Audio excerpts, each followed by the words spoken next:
This woman and her lover of just a few weeks conspired to kill her husband, but were immediately caught. Oh, hi there, stranger. Today I'm going to be telling you about the case of Michelle Mills and Geraint Berry. For your discretion, as always, is advised. Christopher Mills was an army veteran, retired in 2014.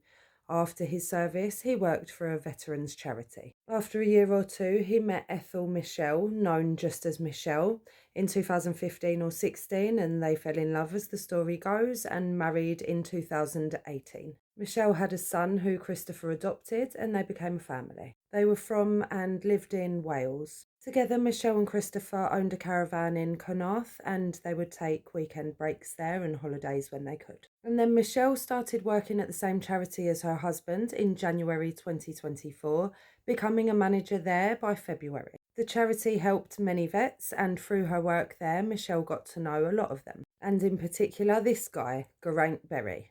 And then Berry and Michelle started an affair in summer 2024, and it escalated quickly. And in a matter of weeks, it went from a secret love affair to a plot to kill. You see, Berry had it out for Christopher. It's unknown why, but he was really hostile towards him. And so very quickly, Michelle and Berry made a plan to take Christopher's life. And on the 21st of August 2024, Berry emailed Michelle a fake suicide note written as if it was from Christopher and asked her to print it out. This is a side note, stranger, but people never cease to amaze me, you know that?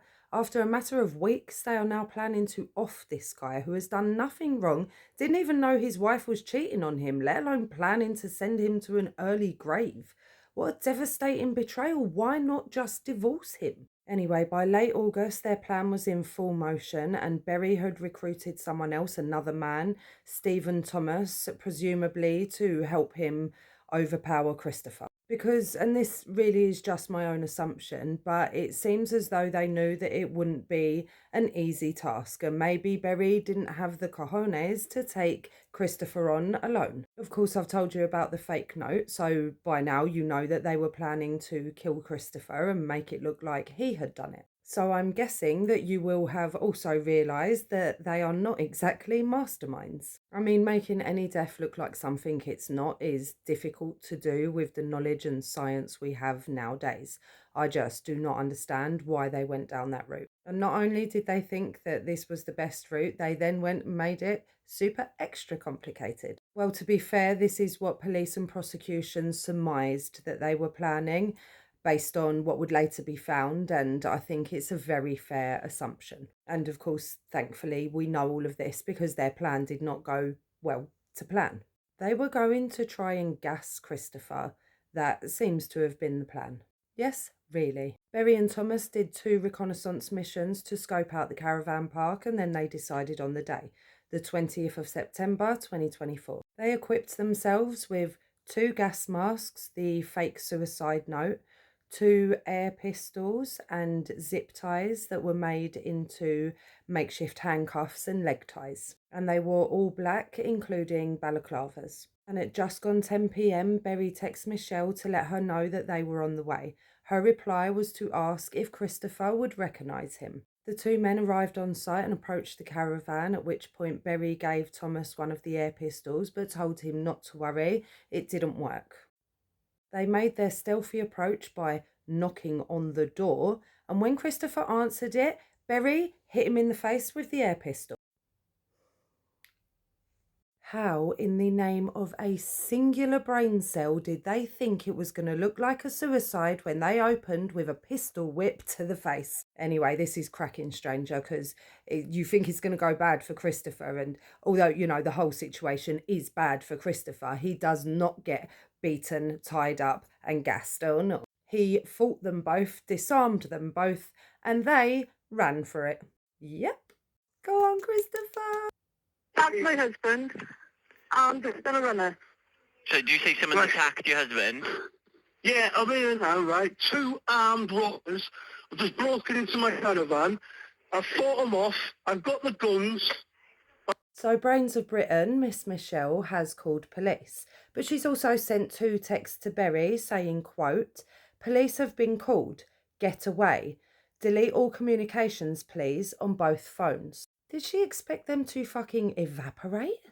I mean, she called the police so quickly. It would truly be laughable if it wasn't for the fact that their intentions were evil. A few minutes after that text, she sent, "Are one of you bleeding?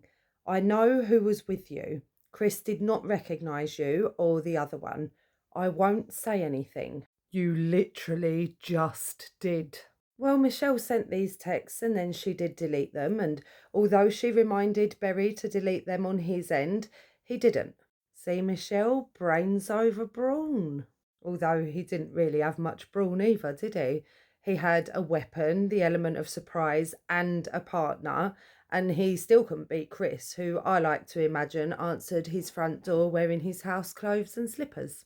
Well, because of Michelle's prompt 999 call, police were on the scene rapido, and Berry and Thomas were soon apprehended, hiding in some bushes not far from the caravan park, still with their bag of goodies and phones all ready to be looked at. Michelle initially denied all knowledge of the attackers, and as you heard on the 999 call, Christopher believed he had been the victim of an armed robbery. But of course, police had Berry's phones with the messages from Michelle as solid evidence, and so she too was arrested. Then the plan was to the murder and kidnapping of your husband, Chris, okay?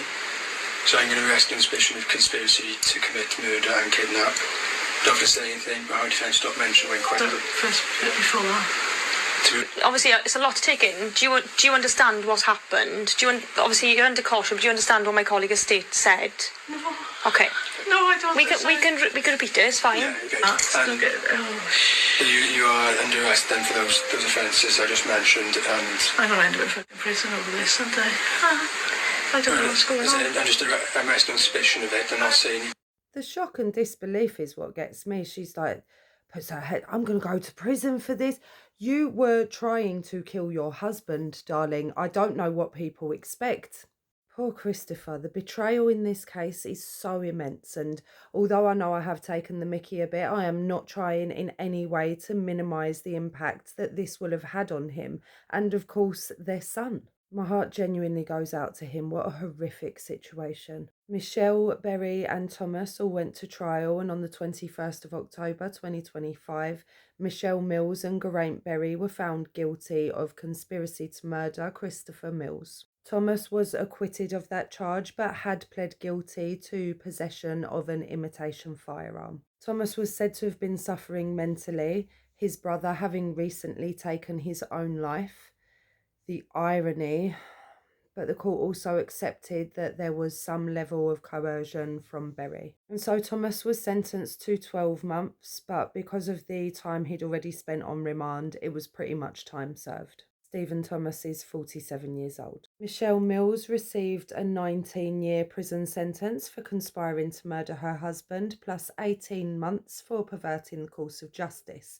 She is 46 years old. Geraint Berry also received a 19-year sentence for conspiracy to murder, plus 18 months for possession of an imitation firearm, and he is also 47 years old. Both Michelle and Berry's sentences are determinate, meaning that they will serve 2/3 before being eligible to apply for parole. At sentencing, the judge told them there is usually little mitigation to be found in the fact that the plan was not a very good one, that it was poorly executed, or that the prospects of successfully carrying it out were slim. In other words, no matter how dumb it was still a plan. What do you think of this one, strangers? Do you think the sentence is appropriate? Can you actually believe that they came up with this plan and thought, yep, that's the one, that will definitely work? Please, as always, let me know in the comments. I'm curious on this one. And all I can say is I just really hope that Christopher Mills and his son are okay. And of course, as always, to you, stranger, if you've stayed with me up until now, then thank you for watching, and I will see you for the next one.